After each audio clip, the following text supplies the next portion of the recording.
let's discuss social rights of the women in Islam.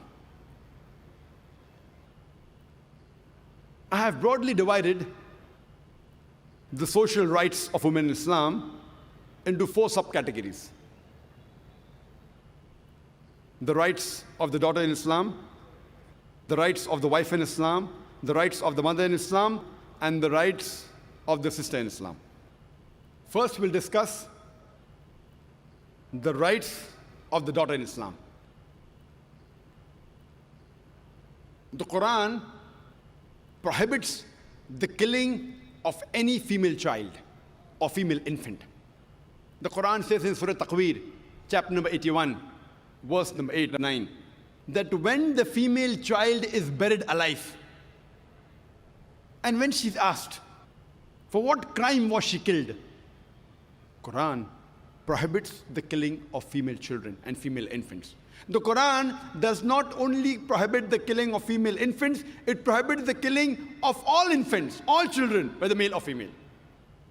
Quran says in Surah Anam, chapter number 6, verse number 151, that kill not your children for want of sustenance. For it is Allah subhanahu wa ta'ala who will give sustenance to you and your children. Allah repeats the message in Surah Isra, chapter number 17, verse number 31. Kill not your children for want of sustenance, for it is Allah subhanahu wa ta'ala who will give sustenance to your children and you. For killing of children is a major sin. There was a program that came on BBC. The name of the program, Assignment, and the title was Let Her Die.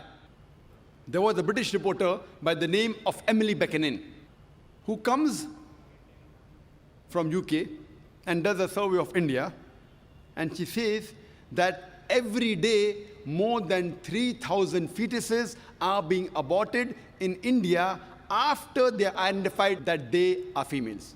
If you multiply this figure by 365, the number of days in a year, you get a total of more than 1 million fetuses are being aborted in India alone after they are identified that they are females.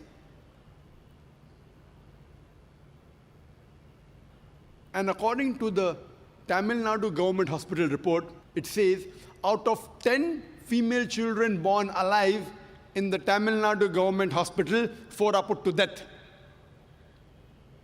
And there are big billboards and hoardings in states such as Rajasthan and Tamil Nadu saying, spend 500 rupees and save 500,000 rupees. Indicating, spend 500 rupees and do the ultrasonography. Identify that the child you're carrying is a female and abort her and save the couple of lakhs in upbringing her and the balance few lakhs in dowry. Spend 500 rupees and save 500,000 rupees. Very good bargain. Because of this evil practice of female infanticide and female feticide, you find the sex ratio in India, it is imbalanced. According to the census of 1901, for every 1,000 males in India, there were 972 females in 1901 census. As science and technology is advancing, you can identify easily whether the child is a male or a female. So as science and technology is advancing, the women are being subjugated.